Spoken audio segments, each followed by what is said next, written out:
Hey everyone, welcome back to my channel. Myself Anurag Jaiswal. तो आज की इस वीडियो में बात करेंगे हम MBBS फर्स्ट ईयर के एनाटमी सब्जेक्ट की, जो कि एक बहुत डिफ़िकल्ट और एक उसका सिलेबस बहुत वास्ट है एनाटमी का। तो बहुत इंटरेस्टिंग सब्जेक्ट भी है। तो चलो शुरू करते हैं वीडियो को बिना किसी तरीके से। तो गाइस, अपन को फर्स्टली एनाटमी सब्जेक्ट को डिफरेंट पार्ट्स में पढ़ना पड़ता है।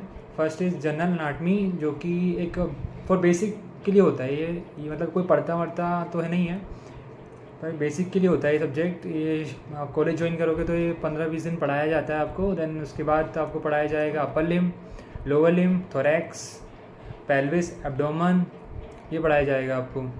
तो सबसे पहले आपको पढ़ना पड़ेगा फिर अपर लिम। अपर लिम के लिए आपको डिसेक्शन होल जाना आपको बहुत इंपॉर्टेंट है, ताकि आपको चीज़ें विजुअलाइज हो, क्योंकि इस सब्जेक्ट में विजुअलाइजेशन का बहुत इंपॉर्टेंट है। जब तक आप चीज़ को विजुअलाइज नहीं करोगे तो आपको वो चीज़ लर्न नहीं होगी।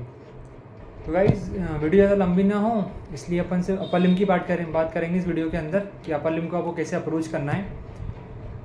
तो गाइज़, सबसे पहले आपको अपर लिम में बोन्स पढ़नी पड़ेगी, क्योंकि बोन्स में कहाँ किस मसल का अटैचमेंट है वो जानना आपको बहुत ज़रूरी है। तो सबसे पहले आपको उसमें बोन्स पढ़नी है। बोन्स के लिए आप ना 3D ऐप्स का भी यूज़ कर सकते हो, क्योंकि उसमें पूरा विजुलाइज करके दिखाया जाता है कि कहाँ किस जगह बोन्स का मतलब मसल का अटैचमेंट है उस बोन पे। तो वो बहुत इंपॉर्टेंट है।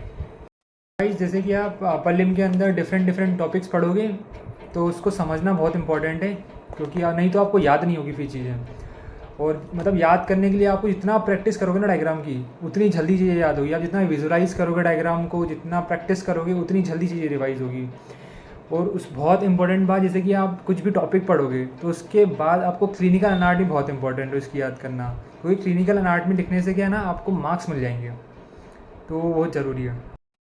तो फॉर एग्जांपल, जैसे कि आपने इसमें क्यूबाइटल फोसा पढ़ा, तो क्यूबाइटल फोसा में क्या डिफरेंट रिलेशन है उसकी मीडियल बाउंड्री क्या है, उसकी लेटरल बाउंड्री क्या है, उसके फ्लोर के रिलेशन क्या है, उसकी रूफ के रिलेशन क्या है। तो ये याद करना थोड़ा डिफिकल्ट होता है। तो जितना आप डायग्राम से याद करने की कोशिश करोगे ना, वो उतनी जल्दी याद होगा और लंबे टाइम तक उसको याद, मतलब लंबे टाइम तक आपको याद रहेगा वो। तो उसमें और क्लिनिकल एनाटमी हर चीज़ की लिखना ज़रूरी होती है, मतलब ठीक रहता है वो। तो जैसे कि आपने पूरा अपर लिम जो है पढ़ लिया, तो उसमें क्या आपको चीज़ें मार्कड आउट करनी पड़ेगी कि कौन सी चीज़ कितनी इंपॉर्टेंट है, क्योंकि आप सब चीज़ को याद नहीं रख सकते। तो आपको ना मार्कड आउट करना पड़ेगा कि क्या चीज़ कितनी इंपॉर्टेंट है, वो ज़रूरी है। नहीं तो आप पूरा सिलेबस को क्या याद नहीं रख पाओगे।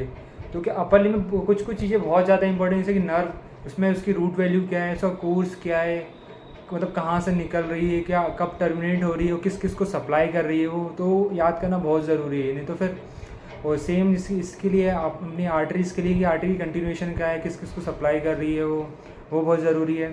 अपर लिम के अंदर जॉइंट्स बहुत इंपॉर्टेंट है। अपने शोल्डर जॉइंट हो गया, अपना एल्बो जॉइंट है, रिस्ट जॉइंट है, ये बहुत इंपॉर्टेंट है। ये आपको मतलब इसके रिलेशन बहुत ज़्यादा इंपॉर्टेंट है, याद करना ज़रूरी है इन सब चीज़ों को।